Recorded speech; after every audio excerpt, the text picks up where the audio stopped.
Welcome to the Alternative Leader podcast. My name is Mary Williams and I'm the Mind Architect.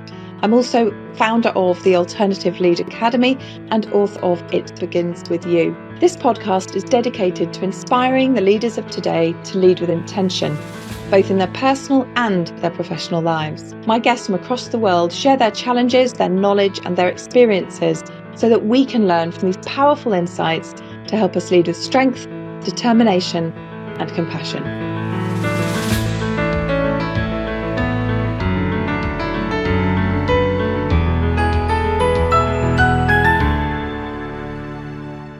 Welcome to the Alternative Leader podcast. My name is Mary Williams and I'm your host. Today's guest is Stacey Grant Canham. Stacey is the founder of Black Beech. Her business was started as a part-time side hustle whilst on maternity leave with her first son. But since then, Black Beech has evolved into a brand with a mission. It fuses a passion for feminism and activism with a commitment to a provocative, ethical and sustainable fashion. Fashion is, as Stacey says, a powerful form of expression and a very effective tool for empowerment. At Black Beech, they create a space where individuals can express their feminist beliefs through the fashion that they're wearing, whilst very actively supporting positive practices within the fashion industry. So Stacey, thank you so much for coming on the podcast. I really appreciate you giving your time to me. Thanks for having me. You're very, very welcome.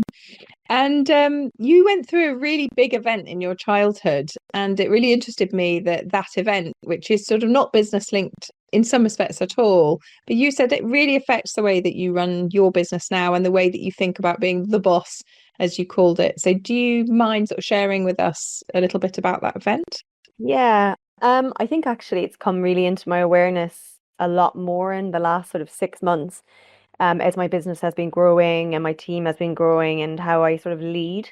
So when I was 6, in 1991, my dad was in his early 40s and he had quite a massive brain aneurysm at work. He was a self-employed tailor and he had a kind of like a small factory in the back of the tailoring shop.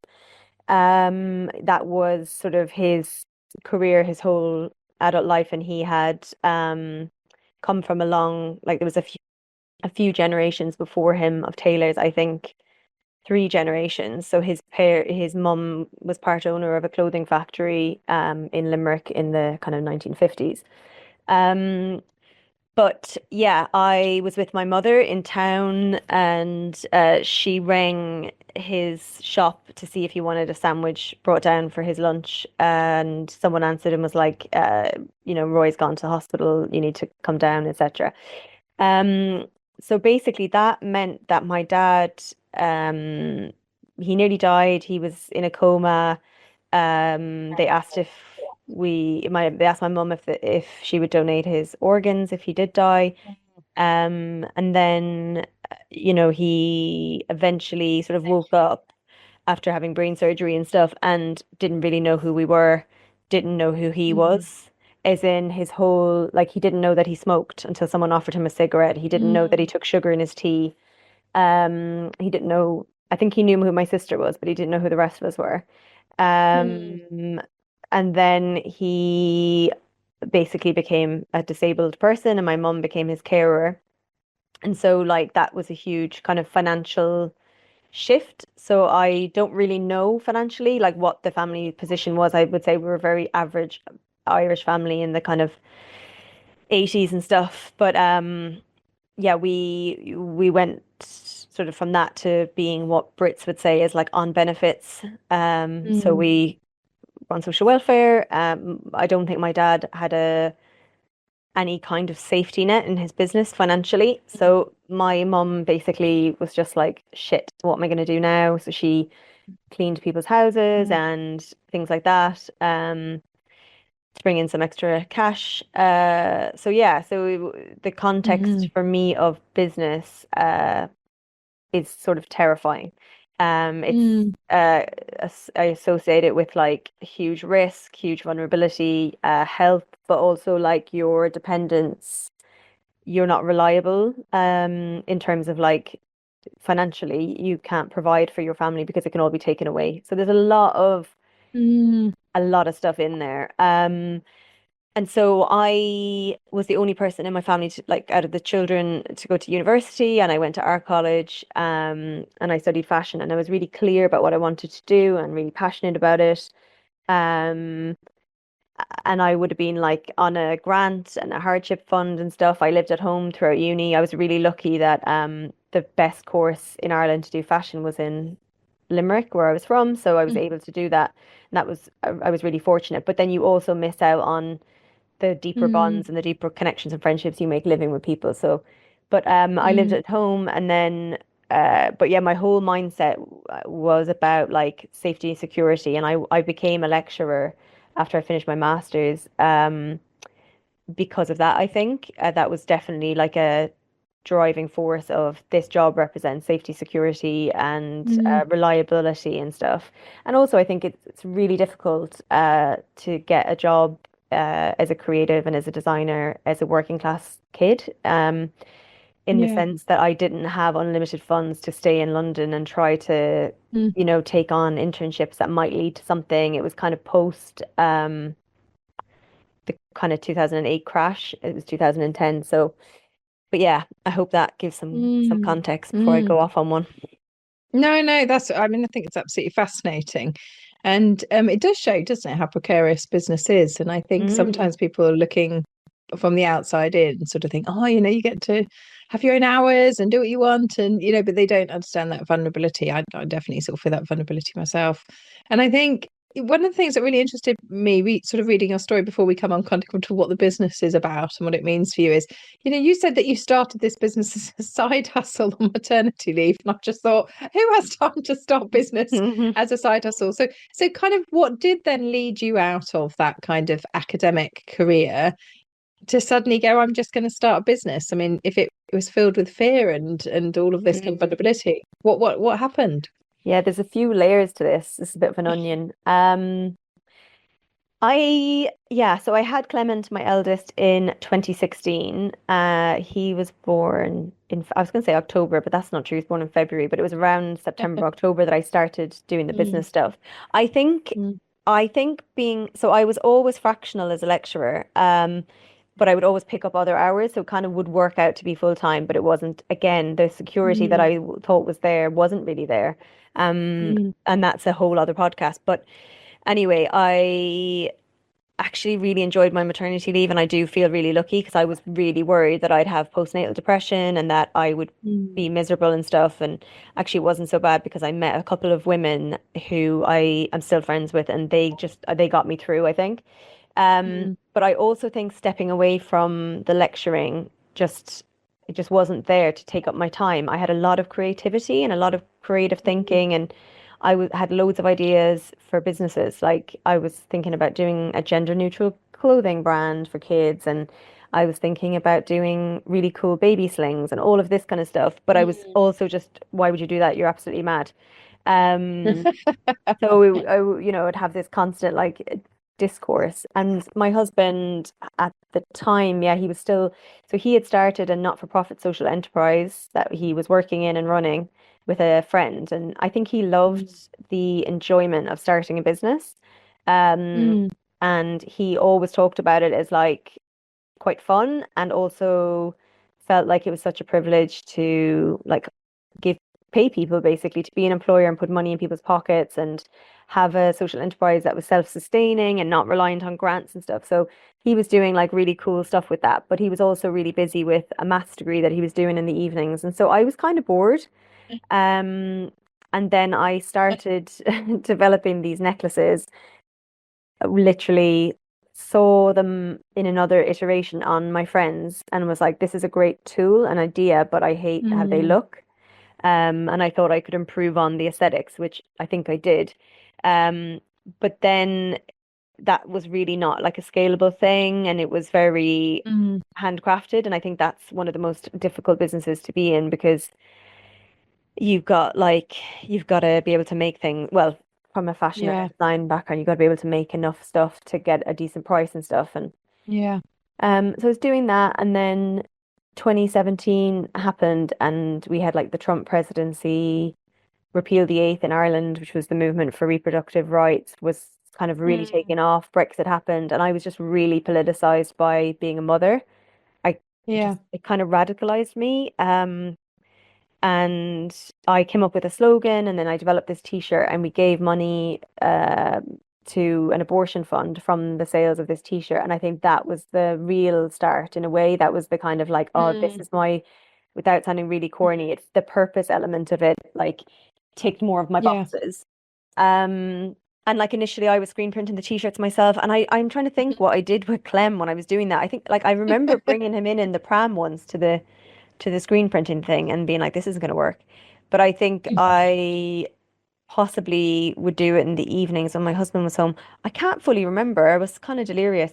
Um, but for years it was very cottage industry, and it was very like Mm. small, and there'd be like boxes of stock in our spare room Mm. or under the kitchen table. And then I went back to work. And I think I used a fulfillment service then around 2018. Yeah, where I didn't have to worry about the stock and stuff. I was like, I had to get it out of the Mm. house. And then around like, so then I had another child, and lots of different like trials and tribulations of life. And I think around COVID, I took the stuff back from the fulfillment center, and yeah, I was still working. I had a second job, and I was doing Black and Beach. You can tell I'm going to have a burnout somewhere along the line. But yeah, we started to do the fulfillment back ourselves, which is what we Mm. do now. And I think, yeah, what happened then? Uh, sorry, pause. I just had That's all a right. just had like a notification that threw me off. I'm going to just turn this on to do not disturb. Um, yeah, we brought the fulfillment back in house, and I was still working. And then I kind of reached a point where I was like, as we say in Ireland, like, you need to shit or get off the pot. Um, and I got very unwell and really burnt out. I had to take time off work as a lecturer sick. And then I think once I did that and I stepped back, I was like, you are holding yourself and your business back. Mm. And I decided to quit the lecturing job. But the sort of thing that you're, I guess, interested in about and asking about is like the what happens to you on like a psychological level to make that Mm. shift. Mm. Um, and I think a few things happened. So one was like a random conversation with someone at an event who had just seen Bernadine Everasto speak about like how committed she was to her craft of writing for like decades before she was Mm. kind of discovered. And she said something like, stop thinking, what if it all goes wrong, and start thinking, what if it all goes right? And like that was Mm. definitely a, oh my God moment. And then another one was like in the depth of like packing Christmas orders, and it was really busy. I had Netflix on, and it was the series with the now disgraced Jonah Hill and his therapist. I don't know if you've watched that. Mm. No, I don't think so. It's very interesting. They're doing therapy on a TV show, and the therapist Mm. said something, and I literally had a mailer, like we use these brown paper envelopes, and I was like scribbling it down with Sharpie, and it's on the wall in the unit. And it was like, it just summed up what I was doing psychologically that was wrong, which was trying to avoid the problem. And actually, what he was saying is, you can't, like, life is a series of problems and Mm. challenges, and you overcome that challenge, and another one will come. Stop, like, hiding from it. Like, just accept that that's how it Mm. is, and that you have the ability to, like, solve the problems in you. Mm. And Mm. I think because I was also in the middle of trying to solve my own kind of burnout and all these other things, Mm. and I was like, actually, I have a really good level of knowledge and insight that I can get through shit because I have. Mm. And it just gave me a lot of bravery to sort of say, well, what if it does go Yeah. right? Yeah. That's it. That's incredible. Do you know, I'm smiling to myself because I literally just came off a call with a client. And I was saying to him, stop thinking of life as sort of throwing things at you. It has challenges. It's always going to have challenges. And actually, if you think of the, oh God, I'm being hit again, kind of it's never going to feel good. But actually, if you can just see this is life, this is normal, this is what happens. So it's so interesting to me that you mentioned that. I mean, I think my daughter's been on maternity leave a year or so ago, and it really brought back to me just how incredibly hard little kids are. So I massively admire that you decided to do this whilst on maternity leave. For a start. And I think it is interesting, that conversation about kind of being radicalized by the world. I definitely, I've always been fairly non-political, but certainly the last few years have really kicked that side of me off to kind of say, what can I do? And I think that was what drew me, as I was sort of on, scrolling through Instagram, and obviously your clothing came up, and it's statement clothing, isn't it, really? And that, it really kind of, I was like, wow, okay, that's a powerful message to go out and wear on your body. It's really fascinating to me. But I guess the other thing that I found really interesting was, looking into your company, it's not only feminism, it's not only activism, it's not only ethical, it's not only sustainable, it's all of them. Like, as I'm reading through your website, as I'm looking at your posts, and I'm obviously reading about you and your bio and what you're about, you've kind of taken a business and gone, if I do everything right, the right way, I look after my employees, I give some money to charity, I'm putting the message, obviously, that you want to put out into the world, I'm doing all of those things right, and you're building an incredibly successful business from that. Whereas often the argument is, oh, I haven't got enough money to look after my employees, or I haven't got enough money to give to charity or whatever. And so, why are all of those things so important to you that you've gone, I'm going to build a company that just has all of these things in it? What was the kind of motivation? You haven't, some companies are ethical, but some companies are feminist, or, they pick one or the other. But you've just looking through your website, I'm like, I don't even know what half these things mean. There's so many things in there. I think I don't, there's so much to unpack there. I mean, I think it's the integrity is like a really key value, both for me and I think my business is an extension of me. That's probably the first thing to say. And so if I'm putting something out there in the world that I've like not manifested in a manifesting way, but like I've manifested it through my work, or I've envisioned it, or however it's come to being, if it isn't in alignment with how I see the world, like that would just feel really weird to me.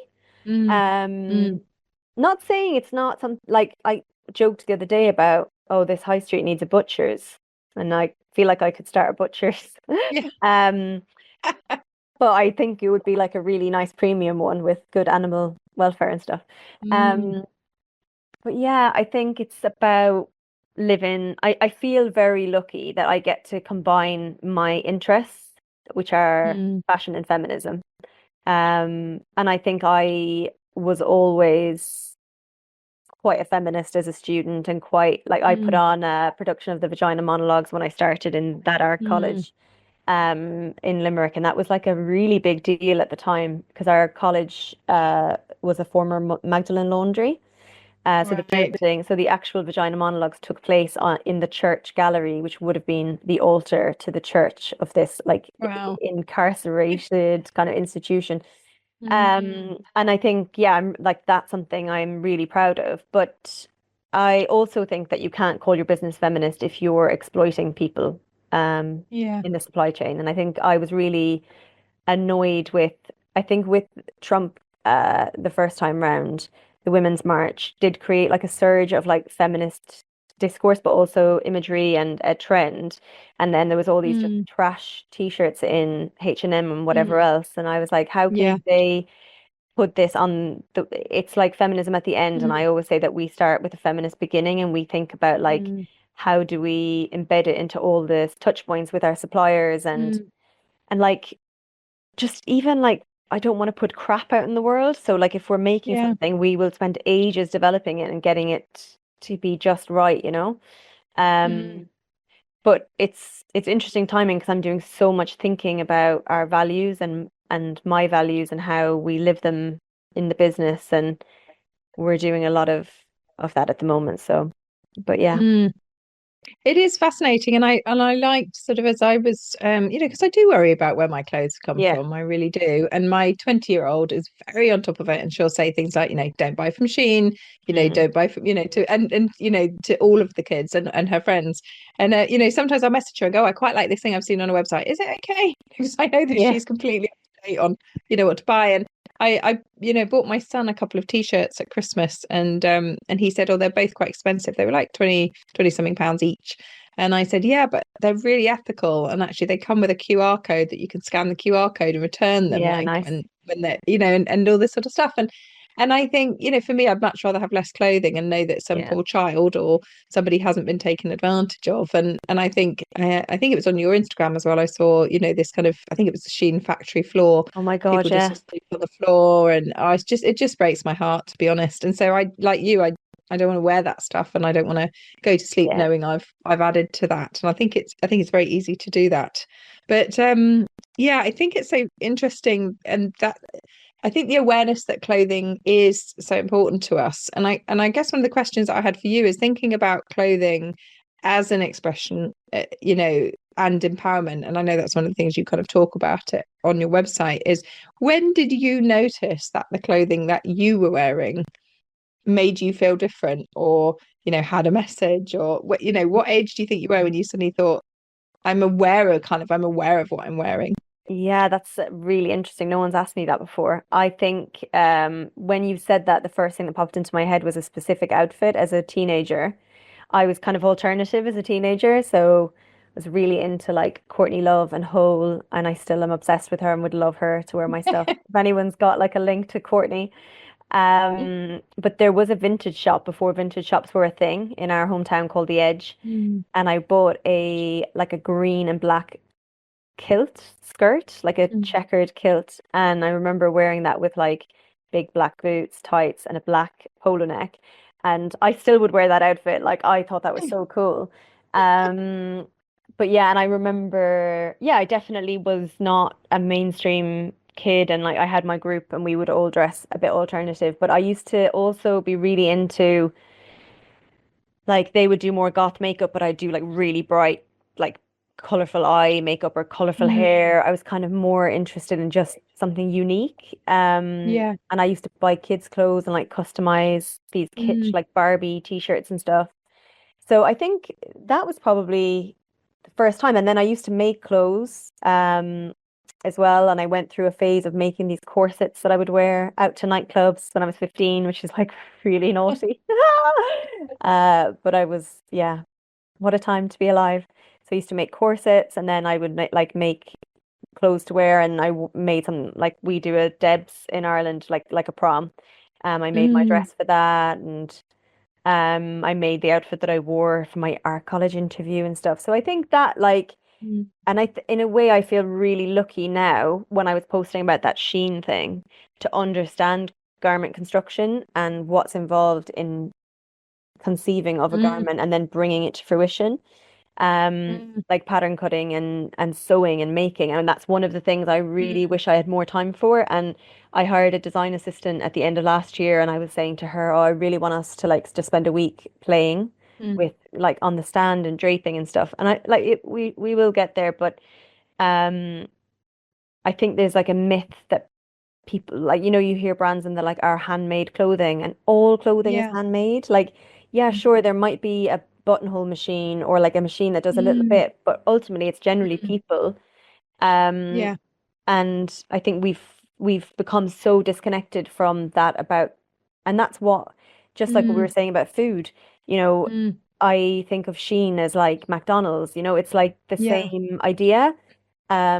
But I Yeah. also think we have to be really careful not to make people, like, not to make individuals always feel really bad about their choices. Like, we're Mm. swimming in this ocean of shit in terms of Yeah. like so much choice and so much advertising and so much Mm. whatever. And it's Mm. expensive to buy my stuff, and I know that. Mm. And I think with that comes like it's an investment, but also I'm trying to make a promise to the customer that if I've Mm. conceived of it and developed it and invested in it, like it will be good and people Mm. will not. I don't want, like we have a really, really low Yeah. return rate, and we don't like our stuff isn't poor quality. Like the quality is always commented Mm. on. And I think that I would hate if I was perceived as having low quality, like Yeah. that would make me cringe so badly Yeah. because it matters so much to me. Um, and I think that's probably just from my origin and all of that. Mm. I think it's really interesting. So my one of my daughters is really good with sewing machine. I did a class when I was younger and I did manage to make a couple of things, but she's instinctive. Mm, So she can kind of look at a dress or a kind of rough idea and go, I'm gonna make that. And she doesn't pattern it. She kind of just roughly measures like across her and yeah. and I remember she made something with multiple pleats down and then it was all ruched here and she made her dress for I think it was going to like the races or something she was doing as a school uni thing. And I just look at it going, how have you done that just Mm, from your head? You haven't yeah, used a that's pattern, amazing. you've just done it. And she often, she started by making little bags and things like that. And it's just that creativity is phenomenal. But I remember her being in her room doing that for hours on Mm, end. And it does show then you go into a shop and pick up a t-shirt for £2 and it's like that, how? could be hours of what someone's life that they've spent on that. And I think we forget that I do pottery as a hobby. And, the minute I started doing pottery and saw you've got to make it and then you've got to smooth it and then you've got to refine it Yeah. and then you've got to, fire it and then you've got to glaze it and then you've got to do, And and I another and I fire. suddenly realized why pottery was so expensive. Good pottery was Mm, so expensive because it is hours of someone's life. mm, And I think it's like you say, we've kind of lost touch that every item of clothing is hours of somebody's life putting it together. mm, And therefore it is worth something. And if you're using, as you said, more sustainable, more ethical, better quality, all of those things, they mean it costs more. yeah. And I And I think it's and I think very it's difficult in hard. business to find the line between what people will pay and what it costs to make Yeah. something. Yeah. So there's times when I'm like, oh, I would love to do that with this in this method or something, and I think it's just going to end Mm. up costing, like there's a Yeah. ceiling to what someone will pay. So you have to kind of Yes. find the balance between all of these things, which I think is part of like it isn't in a way it's a bit creative as well, having some Mm. constraints. Um, Mm. but yeah, it's just it's complex. Yeah. Have you had people kind of writing to you on a sort of more personal basis, less sort of about the clothes and sort of saying to you what the clothing means to them? I just Yeah. wondered if you'd had that sort of feedback. What sort of feedback do you get? I feel like so lucky with the customers and the community we've built. There's so much just positive energy, and I just sometimes like I get the odd troll and I'm like, do you know what? This is fine because it's so few and far between. Mm. We have all kinds of things. When I was really poorly, I had customers sending me brownies. I Ah. have a customer who sends me a Christmas card every year. I have customers who've become friends Mm. that I see in real life. I've built like amazing friendships actually through the brand. We get emails regularly. Like, so I'll do a newsletter every sort of 4 to 6 weeks, which isn't sales. It's Mm. like stuff I've liked or a resource and things like that. And sometimes someone will write back and be like, "Oh my God, that podcast like massively helped me." Or there Mm. was one lady who wrote to me and she was like, "You've introduced me to Mel Robbins and it's changed my life." And I was like, "Thank you."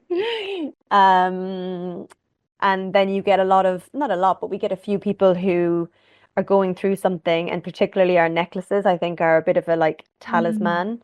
Often like the Mm. do no harm, take no shit slogan, they'll wear to work, like where they've got like a Mm. tricky boss and they're obviously wearing the Mm. do no harm side out, but they know it's giving them some I'm not taking any shit Yeah. here energy. Um, Mm. People with difficult times with like this too shall pass or nevertheless she Mm. persisted.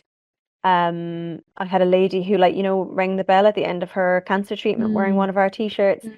And like those are the bits you just think, Jesus, like, Yeah. wow, we're That's so beautiful. lucky. Yeah. There was Mm. a lady just she's on my grid actually. She just wrote something about like if you want to have conversations with people, wear top because they will stop you in the supermarket and ask you what it all means, Mm. which was really nice. So I think, at the core of everything, there's a thread about women. Mm. And that could be like the woman who's making the clothing or the woman who's wearing it or the or buying it or photographing or whatever it is. And there's a sense of kind of solidarity and sorority around it that I just think makes it really special. And I feel very protective of it.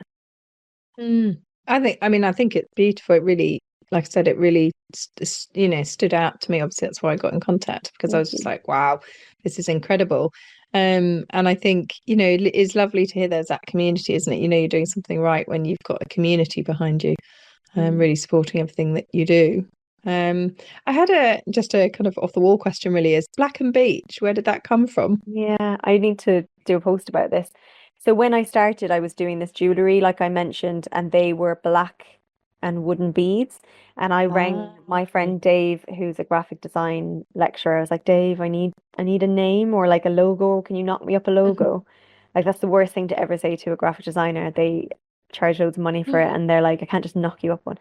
But he was like, what are we selling? I was like, black and wood beads. What's the wood? Beech, or I think it's beech. And he's like, Black and Beech. I was like, okay, just stuck. That's where it came from. Yeah, so it has nothing to do with what we're about now, but I'm very attached to it. Like when we did a rebrand a couple of years ago, we talked, I mean, a rebrand, I hadn't a brand before that, a brand identity, besides that logo that he had done for me. The designer Sean was like, "Are we going to keep the name?" And I was like, it's been around too long now to get rid of it. There's a lot that's sort of linked to it. So, but yeah, that's where it comes from. And I think that's a really nice story, isn't it? Because it's almost sort of rooting you to where you started. Yeah, Just because things have changed, it's almost like the roots of your tree, as it were. right. And I always quite like that, when people have started, business where it's like their kids' names jumbled up, or it's something that's been really important to them. I always think, that's really, really nice. So I was just really interested. I was like, where is the association? I can't see the Yeah. association. Just a quick question before we kind of draw to an end is, obviously, as we said, you kind of done everything right. You're employing companies who are doing the right thing, and like I say, it's ethical and it's sustainable and all of that sort of stuff. How does that kind of impact the bottom line for you as a business? Yeah, Because very obviously much. that's often the thing, isn't it? That people just go, oh, I can't do it, I can't afford it, I can't afford it. So what's your experience been of that? I would definitely caveat that by saying we're definitely not doing everything right. Like we are a work in progress, and I think that's one of our values is like Kaizen and that sort of continuous improvement. And um, like that's going back to what I was saying about the kind of January mindset. I'm doing the goal setting and how will we measure our success this year? Um, and it might be profit, but also like, so one of the goals a couple of years ago that we finally got to was we were using poly bags, which is super essential, that you can't really do without them. They protect the goods. Patagonia did a big study saying, when you eliminate them, you get 30% of your stock is damaged, and especially as we're Right. transiting. So we're making some things in different areas and they're coming, like we've had boxes turn up that are ripped open and you're like, oh my God. Right. Yeah. And the norm was plastic for a really long time. So I don't think we ever used virgin plastic, but we were using a biodegradable plastic. And then when I was looking into it, I was like, I'm not happy with how this is certified as biodegradable. So then we changed to compostable, but then there's question marks about are they home compostable or industrial, like is it a bit whatever. So we ended up a couple of years ago, I was like, right, we're getting rid of whatever we've got. We're going to do it ourselves in house. So we got paper bags, and we've managed to finally now transition over to paper bags for most of our stuff. Some things they come in like a giant plastic bag, so we'll send 20 pairs of gloves in a plastic instead of one per pair. So that saves like 19 bags. Yeah. And then we'll recycle those bags until they're not usable anymore. But so I think we're definitely not doing everything. I would say we're doing the best we can, and we have certain things that we're very red line about. And then some is like, okay, how do we work to improve this? Or like, what can we do with this particular thing? So it could be a big one is a lot of the factories don't want to invest in certain certifications. So even though they're doing the ethical practices, there's a bit of a kind of industry around certification, and there's it's hugely expensive, and they just feel like they don't want to get on board with it, which means we can't Mm, then say our product is mm, responsible wool certified, but the wool might be, it just might not be the mm, factory, or another factory is, and it can get really mm. like, so you kind of have to Yeah, decide where your line is. yeah. Um, and so like a really big one for me was finding a factory that was owned by a woman. Um, Mm, which everyone was like, but they're all women working there. And I was like, they're not the ones who get the profit at the end of the day, though, are mm, they? So all of our knitwear this year, clothing wise, was made in a factory owned by a woman, which I loved. Um, but I've digressed. How does it affect the bottom line? So I would say like mm, our business has always been profitable, but not massively. Like our net profit at the mm, end of doing it all is not as high as I'd like it to be. mm, And that's what I'm working on for this year as well, because I think mm, going back to all that stuff around the mindset side, I'm I think I want to run like a feminist utopia, which is very hard to then have the hierarchy and talk about money. It can be yeah, really like, oh, let's have all these nice things, and then when you get to the end of the year and you're doing your tax return, you're thinking, shit, like maybe we shouldn't have spent so much on tampons and yeah, cookies for everyone. Although that, I mean, I think those yeah. things are like just not a big deal, and they add so much value to like, Mm, you know, yeah, I'm not going to cut corners on those things. yeah, Um, but yeah, it could be, I think our bottom line could be better, yeah, but at the same time, it's healthy. It's a healthy growing business. yeah. And you have peace of mind. Exactly, yeah. Which Yeah, it's I lovely. I think I was speaking to my children about like meaning and having meaning in your life, and I was saying I'm Mm, really lucky that my job gives me meaning. Not everyone mm, has that, and like not everyone like I don't think people should feel that they have to get that from the job, because that mm, can be too much, you mm, know. My husband does a job yeah, that's very functional, and he kind of goes in, comes out. But mm, I think if we were both doing a job like mine, there'd be no yeah, time to for anything. Because mine is a yeah. bit all consuming. Um, Mm. but It's yeah. amazing. It's absolutely amazing. And I would love to talk longer, but we're kind of running out of time. But maybe I have to have you on again. Yeah. But I mean, I just love it, and I love that I love that honesty of, we haven't got it all right. We're still looking. We're still trying to work it through. And I think that's, for me, that's what it's about, isn't it? It's about actually saying, is there anything I could be doing a bit better here? Yeah. And I send kind of gift packs out to clients when they come on, and right from the beginning, I was like, I'm going to spend money on making sure it's all recyclable. So probably people don't know, the little plastic bag they get something in is actually biodegradable, and they don't know that the Mm, pencil is actually made out of papers. And but it nice. was important to me to feel I wasn't adding to landfill. And I Totally. have that, totally at Christmas and things. Now I'm like, oh, I don't want to add to landfill, so is it biodegradable, or is it really reusable? And I find I kind of my teeth kind of clench a little bit now when people give me kind of stuff that's a bit plasticky, and I'm not going to be able to recycle it. So Yeah. yeah, I really appreciate that. But I have sort of three questions I ask every guest. And so when you think back to kind of the challenges that you've been through, whether it was, when you were younger and obviously, your dad was unwell, or when you were a teenager going through that stage, were there kind of books, films, or pieces of music that have helped you through your life? Oh, I meant to prepare for this. I forgot. Um, I feel Off like the top books, of your music, head. and films are still helping me through my life. I mean, I got an Everyman cinema membership for my Christmas present, because that is definitely one of my happy Mm, places. Just going and watching a movie on my own. Um, I'm, God, I'm not sure. I mean, I was massively into alternative music, so like Nirvana, Hole, Smashing Pumpkins, Leonard Cohen, like all that kind of music. mm, Definitely was the backdrop to my teenage mm, angst. When I've had really hard times, I actually have a playlist. I remember 2019 was my Annus Horribilis, I called it. And I have a playlist. So a good song from that I really love is the Divine Comedy, Don't Mention the War. Check okay. it out. Um, yeah. Yeah. Okay. And this doesn't have to be related to your business or anything. It could just be a personal tip. But if somebody is listening to you today and thinks, I want to make a change in my life, I want to change something. What's Mm. what's a tip that you would have for them? Something they could just do today, or a way of thinking, or a way of being, even.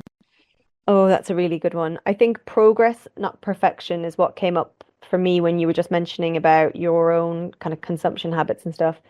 I think Mm, I feel that there's so much that's challenging in the world right now, and that's so difficult that we can get like compassion fatigue, and then it stops us doing anything. And I include mm, myself in this. You become kind of frozen by your own overwhelmed by just how crazy and bad some things are.